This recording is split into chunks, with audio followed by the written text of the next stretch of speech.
திருவண்ணாமலை அருணாச்சலேஸ்வரர் கோவில் சிவாலயத்தின் தல வரலாறு.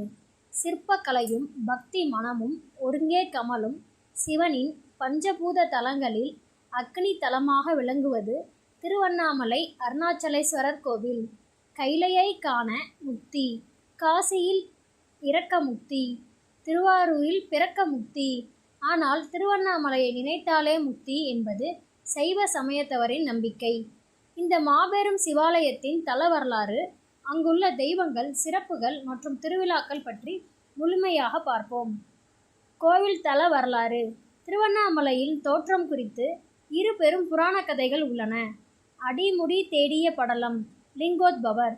படைக்கும் கடவுளான பிரம்மாவுக்கும் காக்கும் கடவுளான மகாவிஷ்ணுவுக்கும் இடையே தங்களில் யார் பெரியவர் என்ற அகந்தை போட்டி ஏற்பட்டது.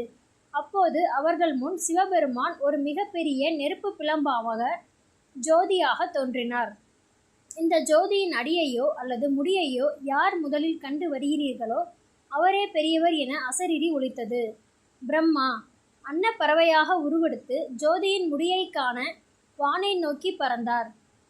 விஷ்ணு வராக, அதாவது பன்றி அவதாரம் எடுத்து அடியை காண பூமியை குடைந்து சென்றார்.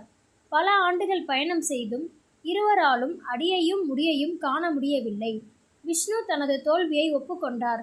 ஆனால் பிரம்மா மேலிருந்து கீழே விழுந்து கொண்டிருந்த தாளம்பூவிடம் பொய்சாட்சி சொல்ல சொல்லி சிவனிடம் தான் முடியை கண்டுவிட்டதாக கூறினார். சிவபெருமான் கோபமுற்று பிரம்மாவுக்கு பூலோகத்தில் தனி கோயில் இருக்காது என்றும் தாளம்பூ சிவபூஜைக்கு பயன்படாது என்றும் சாபமிட்டார்.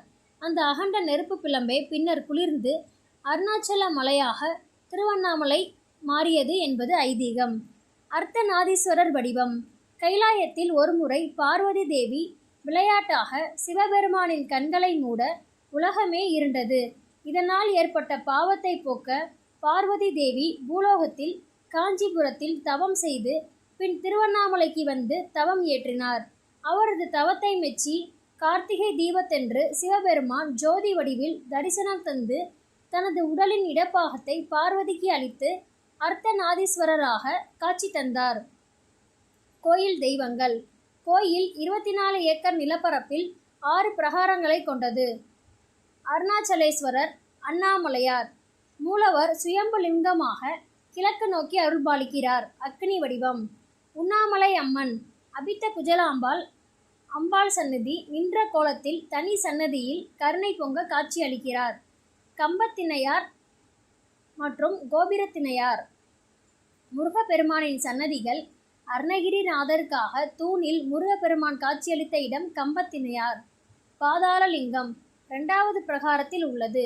இங்குதான் பகவான் ரமண மகரிஷி தவம் செய்தார். அல்லல்போம் விநாயகர். துன்பங்களை நீக்கும் விநாயகராக பக்தர்களால் வழிபடுகிறார். கால பைரவர் பிரம்மா.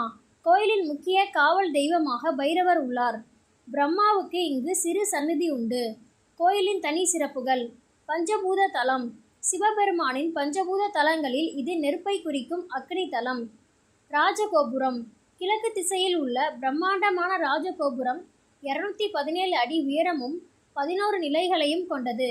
இது விஜயநகர பேரரசர் கிருஷ்ண தேவராயரால் கட்டப்பட்டது. மலையே சிவம்.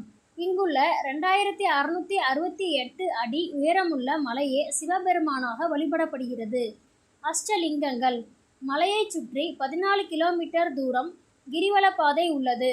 இந்த பாதையில் இந்திரலிங்கம், அக்னிலிங்கம், யமலிங்கம், நிருதிலிங்கம், வருணலிங்கம், வாயுலிங்கம், குபேரலிங்கம், ஈசானியலிங்கம் என 8 திசைகளும் 8 லிங்கங்கள் உள்ளன. சித்தர்களின் பூமி. ரமண மகரிஷி, சேஷாத்திரி சுவாமிகள், யோகி ராம் சிவகுமார், குகை நமச்சிவாயர் என பல மகான்களும் சித்தர்களும் வாழ்ந்து அருளாட்சி செய்த புண்ணிய பூமி. திருவெம்பாவை. மாணிக்கவாசகர் மார்கழி மாதத்தில் பாடிய திருவெம்பாவை பாடல்கள் இத்தலத்தில்தான் இயற்றப்பட்டன. அருணகிரிநாதர் திருப்புகழ் பாடியதும் இங்கேயே.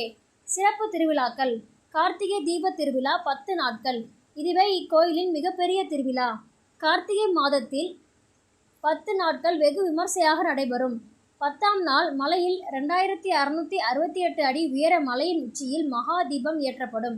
பல லட்சம் கிலோ நெய் மற்றும் பிரம்மாண்டமான திரி கொண்டு ஏற்றப்படும் இந்த தீபம் பல கிலோமீட்டர் தூரம் வரை தெரியும்.